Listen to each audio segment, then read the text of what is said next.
Inspection of this plot is an airplane that was created to deliver nuclear weapons to the territory of the Soviet Union and was put into service back in 1955. It has 8 engines on board and is capable of carrying 31 tons of bombs at a distance of up to 7,000 kilometers. I invite you to watch the American long-range strategic bomber Boeing B-52 Stratofortress, which made its first flight in the 52nd year of the 20th century. The B-52 is still in service, of course. From the moment it appeared in the Army, it was constantly modernized and improved, but think about it. The latest, if I may say so, aircraft of the latest series was put into service back in 1962. That is, the youngest B-52 is currently more for 55 years. The Pentagon has been in a hurry to get rid of these bombers. On the contrary, the U.S. Air Force plans to modernize the entire fleet of B-52s, which is approximately 76 aircraft, and extend the service life until the 40s of this century. The bombers will receive updated avionics that will allow the use of new types of weapons, and engines will also be replaced. It is not yet known which specific engines are planned to be used, but almost certainly they will remain on board. The fact is that in the 1990s of the 20th century, the Boeing company already proposed to re-equip the bombers 52 with 4 Rolls-Royce RB211 engines instead of the already installed 8 Pratt & Whitney TF-33. While the takeoff thrust of 1 megabyte 211 is 25% more than that of a pair of engines, TF-33 would have significantly increased its efficiency and combat radius, but due to the high cost of introducing new engines and related equipment, the military refused such a radical modernization. Rolls-Royce MB211 is the same engine that, in various modifications, is installed on civilian Boeing airliners. This is the wide-body 747 and 767, the narrow-body 757, and even the Russian Tu-204. The main goal of the modernization of the B-52 is the possibility of using precision bombs and cruise missiles. But at a time when this bomber was just being created, it had one main goal: the delivery of nuclear weapons to the territory of the Soviet Union. Work on the creation of the B-52 started at the beginning of 1946. At that time, the U.S. Air Force was armed with heavy, long-range bombers B-29 Stratofortress at the end of the 44th year of them, adapted for dropping atomic bombs, and already in August 45, they were used to bomb the Japanese cities of Hiroshima and Nagasaki. But the B-29, like its modification B-50, did not have the required flight range and speed, as well as the carrying capacity of 1949. In 2009, the intercontinental strategic bomber Convair B-36 was adopted into service in the United States. This giant aircraft with a wingspan of 70 meters had 6 piston engines. In later modifications, 4 turbojet engines were installed in addition to them, but this aircraft also quite quickly ceased to respond to the increased requirements for a nuclear strategic bomber, mostly due to the fact that it had a low cruising speed. With the Boeing company operated having dozens of concepts, and based on the rather successful experience of developing the B-47 medium-range bomber, 3D JED presented the military with the final version of the future B-52 bomber.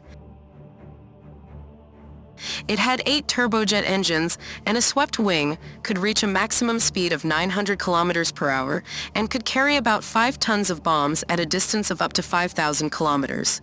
The U.S. Air Force entered into a contract with Boeing for the construction of 2 flight prototypes, and at the end of 1951, both aircraft were manufactured but in the process of ground testing. The first prototype, called XB-52, received serious damage, as a result of which another prototype, called IP-52, made its first flight on April 15, 1952. Flight tests began, and then mass production, which started in '54. The first bombers began to enter service with the U.S. Air Force 50 in the 5th year. Under the designation B-52B, in total, 744 B-52 bombers were produced during the years of serial production and before serial production. The last aircraft of the H-series was produced back in the 62nd year, and in the rear part of the cabin, there is an operator of the electronic warfare system on the lower deck, and there are seats for the navigator and weapons operator. In the tail compartment of early versions of the aircraft, there was a gunner who was then transferred to a common cockpit, and then the aircraft landing gear was completely abolished. 4 two-wheeled struts and 2 support struts were spaced in pairs along the fuselage at the ends of the wing. The main 4 struts have one curious feature. They can be synchronously rotated at an angle of up to 20 degrees to the left or right to counterdrift when landing in conditions. Crosswind B-52 is equipped with 8 engines that are installed in twin nacelles on pylons under the wing on all versions of the aircraft except the last one. Pratt Exit J57 turbojet engines were installed, which were equipped with a methanol water injection system to increase thrust. In the last series, more economical turbofan engines were installed. There are no M33 LADs, which had greater thrust. Missile and bomb weapons are located in a special bomb bay and on 2 underwing pylons. In the rear part, there were 4 machine guns or a cannon, depending on the series, but over time, this weapon was abandoned, removing the gunner from the crew. The B-52 was created primarily to deliver nuclear strikes from high altitudes. At the initial stage, free-falling atomic bombs of various types were included in the bomber arsenal. Power, but over time supersonic cruise missiles and Jane 28 thermonuclear warheads were added to the weapons used. These missiles were intended to hit targets without entering air defense the enemy, or to suppress itself in order to then use free-falling bombs. Also, to break through air defense, a false target missile was developed to IDS 20, having an effective dispersion area of electromagnetic waves close to the carrier aircraft.